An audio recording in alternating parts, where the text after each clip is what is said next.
In this video, I'm doing the high bar back squat. As you can see, the barbell is just below the C7 vertebrae and right above the traps. I have a common width hand grip, pronated, feet shoulder width apart. I'm exhaling as I'm moving upward and inhaling as I'm moving downward. Good. So whenever performing the high bar back squat, you essentially want to just approach the bar. Like I said, you want to have your hand grip in a common width hand grip or whatever is comfortable for you. And then you want to slightly retract your shoulders. You want to put the barbell right above the upper traps, right below the C7 vertebrae. Slightly retract your shoulders. And then whenever you do that, you just want to take about 2 steps back, and then you want to start to perform. Whenever you're performing the high bar back squat, you essentially want to have your feet shoulder width apart, and then you want to simultaneously hinge or flex at the hip as well as at the knee, and then you want to perform a squat. And then whenever you're performing the squat, you want to inhale as you're in the downward phase, and then while you begin the upward phase, you want to then begin to exhale. You want to just maintain, that you're constantly breathing. And one thing that I would say as far as a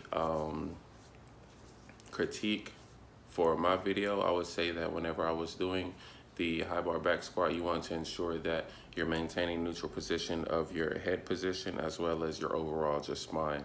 So just maintain neutral position of that. In my video, my head was slightly overextended. In this video, I'm doing the low bar back squat. As you can see, the barbell is 1 to 2 inches below the C7 vertebrae, right along the spine of the scap. The hand grip is a little more wide, as well as the foot stance is a little more wide than the high bar back squat. If I decide which technique I would prefer more for a client, I would say it really just depends on the individual. For example, the low bar back squat is more hip dominant as opposed to the high bar back squat, which is more knee dominant. So for individuals who may be suffering from knee pains or low back pain, it's really up to their discretion which method they would like to choose.